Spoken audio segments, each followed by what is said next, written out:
Sejumlah nama seperti mantan Panglima TNI Andika Perkasa hingga Wali Kota Solo Gibran Rakabuming Raka digait PD Perjuangan dan koalisinya sebagai juru kampanye untuk memenangkan Ganjar Pranowo di Pilpres. Bagaimana kekuatan sosok di balik tim Ganjar ini?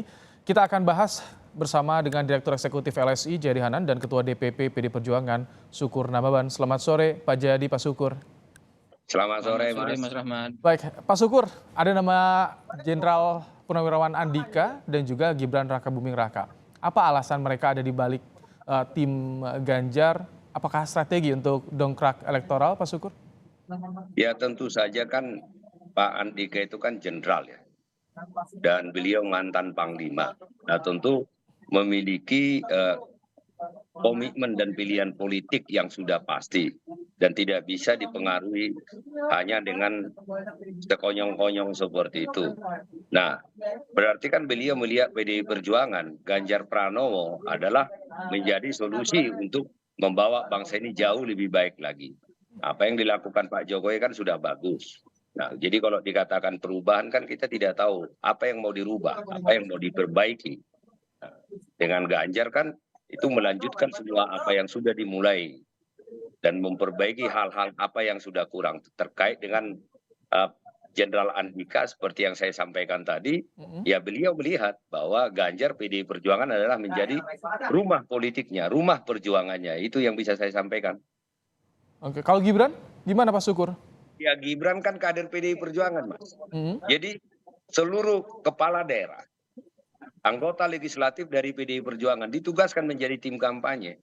Ya termasuk saya. Nah artinya khususnya di daerah, di mana dia daerah pemilihannya untuk anggota DPR, DPRD, Walaupun ini DPRD, ditunjuk Gibran, Pak Sukur kan sebelumnya juga sempat ada polemik soal beberapa kali bertemu dengan Prabowo nih Pak Sukur. Lah kan itu sudah selesai. Ini kan sebenarnya kawan-kawan yang bikin polemik. Pada saat klarifikasi Mas Gibrannya kan datang ke kantor DPP partai, memakai seragam partai. Dan jelas beliau mengatakan bahwa saya adalah kader PDI Perjuangan. Yang taat dengan perintah partai, taat dengan perintah ketua umum. Nah, waktu acara di Gelora Bung Karno juga, saya bertemu dengan beliau, duduk samping-sampingan. Nah, beliau datang tepat waktu, memakai seragam partai. Jadi menurut saya Gibran kan harusnya tidak menjadi polemik karena dia adalah kader partai. Kader partai tentu saja bertugas dan ditugaskan untuk memenangkan pertarungan-pertarungan kepartaian. Maksudnya pemilihan anggota legislatif dan presiden 2024. Baik, Pak Jayadi, bagaimana Anda lihat sosok dari Andika dan juga Gibran yang saat ini ada di balik tim pemenangan Ganjar Pranowo? Kan Andika baru ya KTA PDIP-nya, kemudian juga Gibran di Solo nih, bukan di DPP, Pak Jayadi. Ya, pertama ya ada 4 hal yang dicari publik menurut riset ya dari kandidat capres cawapres itu. 1 merakyat, 2 jujur bersih, 3 tegas berwibawa, 4 pintar gitu. Yang merakyat tuh sementara ini lebih unggul di Ganjar. Kalau jujur bersih tiga-tiganya dapat. Lalu tegas berwibawa itu lebih ke Prabowo, pintar itu lebih ke Anies. Nah masuknya masuknya Pak Andika itu diharapkan bisa membantu, menurut saya, dugaan saya, membantu dari sisi Pak Ganjarnya, image bahwa tim Ganjar juga memiliki karakteristik tegas dan berwibawa itu. Itu dari sisi Pak Ganjarnya. Tapi dari sisi kemampuan memobilisasi dukungan, tentu saja sebagai mantan Panglima, sebagai tentara, kan biasanya memiliki leadership yang kuat, memiliki kemampuan untuk melakukan pengorganisasian yang juga baik. Jadi barangkali 2 itu yang mungkin bisa diharapkan dari penunjukan seorang Andika. Kalau Gibran, Pak Jayadi? Gibran ada 2 minimal yang bisa dibantu oleh Gibran. 1 seperti yang sudah disebut, muda ya, dia milenial. Sebagai anak milenial, Gibran cukup efektif selama ini. Kemampuan dia untuk berkomunikasi secara politik itu sangat kreatif dan cukup menarik gitu. Yang kedua, jangan lupa Gibran adalah anak Presiden Jokowi. Bagaimanapun tidak bisa dinafikan faktor Presiden Jokowi masih cukup efektif di dalam kemungkinan ya dalam Pilpres 2024. Jadi Gibran antara lain bisa menjadi salah satu representasi bahwa Pak Jokowi tetap endorse Ganjar gitu di tim PDIP ini. 2 itu minimal dari Mas Gibran. Baik, saya ingin juga tanya soal nanti pengaruh elektoralnya seperti apa bagi Ganjar dengan adanya dua sosok ini. Tapi Pak Sukur, ini kan ada gap nih, ada gap. Yang satu senior, Purnawirawan, yang satu muda, wali kota Solo. Bagaimana? Apakah ini salah satu strategi juga untuk menjaring seluruh lapisan elemen? Ya tentu saja kan ya semua lapisan khususnya kaum milenial kan itu menjadi pemilih terbesar. Tetapi seperti yang dikatakan Pak Jayadi tadi, ini kan kita bahas Gibran itu karena kebetulan putra presiden. Nah, banyak sekali kepala daerah kami yang ditugaskan DPP partai untuk menjadi tim kampanye, khususnya di daerahnya. Kepala daerah kan punya pengaruh. Nah, itu tidak kita bahas. Nah, itu tugas seorang kader, Mas. Jadi, ya Gibran sebagai kader PDI Perjuangan, nah tentu juga dia harus mampu melaksanakan tugas sebaik-baiknya dari partai untuk memenangkan keputusan partai. Oke.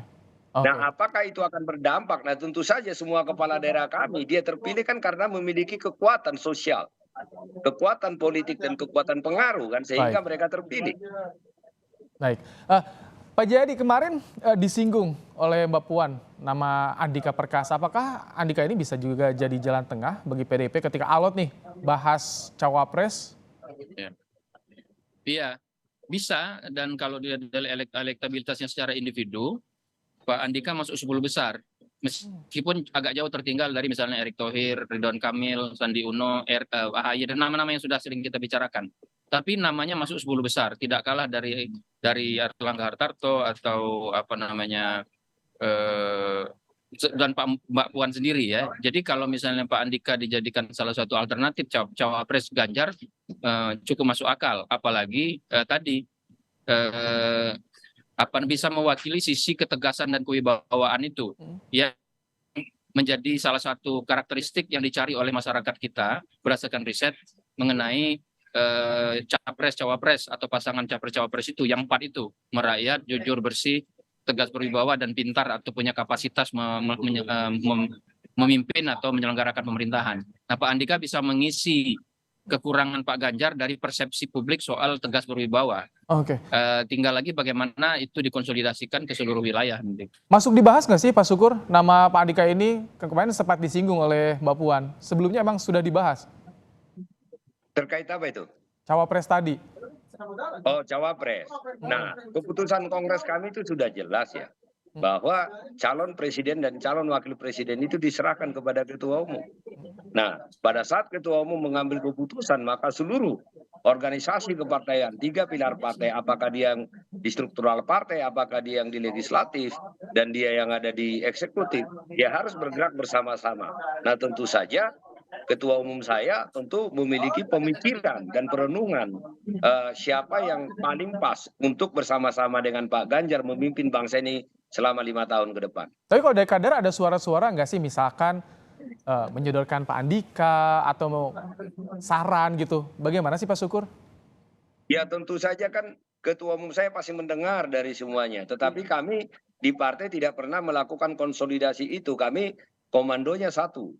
Ya pada saat ketua umum mengambil keputusan semua harus bergerak. Karena itu adalah keputusan Kongres. Bahwa ada isu-isu tertentu ya atau keputusan tertentu yang diambil oleh ketua umum dan tidak perlu didiskusikan. Oke. Pak Jayadi, tadi kan selain soal sosok atau karakter yang tegas yang bisa mengimbangi Pak Ganjar, ini Andika ini bisa juga nggak sih untuk mengimbangi konsolidasi yang dilakukan oleh Prabowo terhadap Purnawirawan? Kan sebenarnya sudah ada juga nih Pak Jayadi. Iya betul. Jadi itu sih itu juga salah satu ya, karena jadi selain memberikan karakter tegas berwibawa kepada capres-cawapres PDIP, itu adanya Pak Ganjar Pak Andika bisa juga membantu mengkonsolidasikan keluarga besar ABRI ya. Keluarga besar TNI maksud saya, kok ABRI ya. Tentu saja sebagai mantan Panglima kan beliau masih punya jaringan di kalangan purnawirawan, meskipun sebagai Panglima kan tidak aktif lagi, jadi kalau ke internal tidak bisa lagi tuh. Kalau di kalangan purnawirawan tentu saja masih punya pengaruh, terutama yang segenerasi atau jaraknya tidak terlalu jauh dari generasi beliau. Apalagi jangan lupa Pak Andika itu adalah menantu Pak AM Hendro Priyono kan, yang juga punya jaringan luas di kalangan tentara. Jadi itu kekuatan yang mungkin secara jumlah purnawirawan tentara itu tidak banyak ya dibandingkan pemilih Indonesia, kan tidak banyak.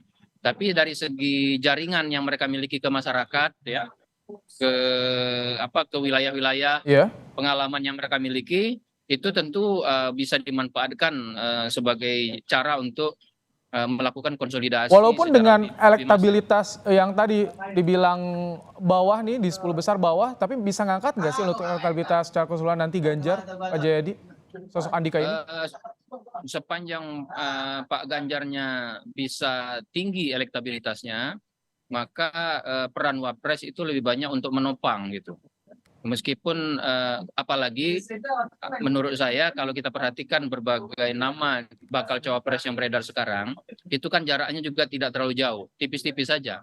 Misalnya antara Pak Erik sama Pak Ridwan Kamil, Iya. itu jaraknya cuma 2%-an. Demikian juga dengan Sandi, AHY dan sebagainya. Baik. Nah, ketika dipasangkan dengan capresnya, itu elektabilitasnya tidak linear.